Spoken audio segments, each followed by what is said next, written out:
آج کی ویڈیو میں ہم سیاست کی سب سے مشہور اور سب سے زیادہ غلط سمجھے جانے والی دو اصطلاحات پر بات کریں گے۔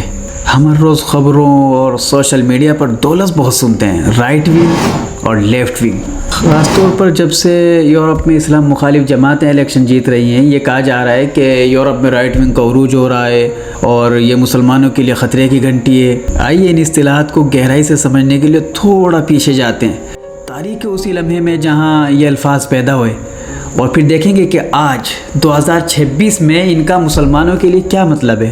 بات ہے 1789 کی اور جگہ ہے فرانس۔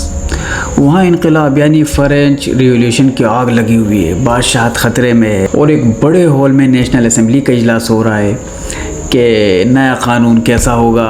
اس حال میں گرما گرم بحث ہو رہی تھی۔ موضوع یہ تھا کہ بادشاہ کنگ لوئس کے پاس پاور ہونی چاہیے یا نہیں۔ اب ہوا کچھ یوں، اور یہ کوئی طے شدہ پلان نہیں تھا، بس اتفاقاً لوگ دو گروپ میں ہو کر بیٹھ گئے۔ اسپیکر کی کرسی کے دائیں طرف رائٹ سائڈ وہ لوگ تھے جو کہتے تھے کہ نظام نہیں بدلنا چاہیے۔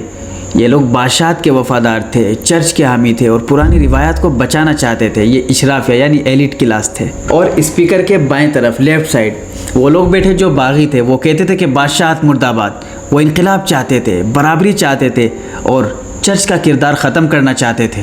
یہی وہ لمحہ تھا، بس یہیں سے سیاست میں دو اصطلاحات پیدا ہو گئی۔ جو دائیں طرف بیٹھے وہ رائٹ ونگ یعنی روایت پسند کہلائے، اور جو بائیں طرف بیٹھے وہ لیفٹ ونگ یعنی تبدیلی پسند کہلائے۔ یعنی شروعات میں یہ صرف ایک بیٹھنے کی ترتیب، سیٹنگ ارینجمنٹ تھی، یہ کوئی فلسفہ نہیں تھا۔ وقت گزرتا گیا، بادشاہتیں ختم ہو گئی، لیکن یہ لیبل چپکے رہے۔ 20ویں صدی میں لیفٹ کا مطلب سوشلزم اور کمیونزم ہو گیا، اور رائٹ کا مطلب کیپیٹلزم اور نیشنلزم۔ اب ایک بڑا اہم سوال، آج 2026 میں جب ہم کہتے ہیں کہ ہالینڈ، فرانس یا جرمنی میں رائٹ ونگ جیت رہا ہے، تو اس کا کیا مطلب ہے؟ کیا وہ بادشاہ لانا چاہتے ہیں؟ بالکل نہیں۔ آج کے جدید یورپ میں رائٹ ونگ کا مطلب بالکل بدل چکا ہے، اور یہی ہمارے لیے تشویش کی بات ہے۔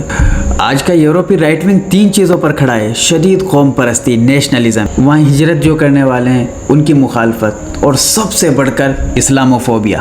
آج ان کا بیان یہ ہے کہ ہمارا یورپی کلچر خطرے میں ہے، اور اس خطرے کی وجہ وہ باہر سے آنے والے یعنی مسلمانوں کو قرار دیتے ہیں۔ یہ وہ لوگ ہیں جو کہتے ہیں کہ مساجد بند کرو، حجاب پر پابندی لگاؤ اور مسلمانوں کو واپس بھیجو، جبکہ اس کے مقابلے میں آج کا لیفٹ ونگ وہ ہے جو لبرل ہے، وہ کہتا ہے کہ سب کو قبول کرو۔ تو خلاصہ یہ نکلا کہ 1789 میں جو رائٹ ونگ چرچ اور مذہب کو بچانے کے لیے بیٹھا تھا، آج کا رائٹ ونگ اسی مذہب کے خلاف اپنی سیاست چمکا رہا ہے۔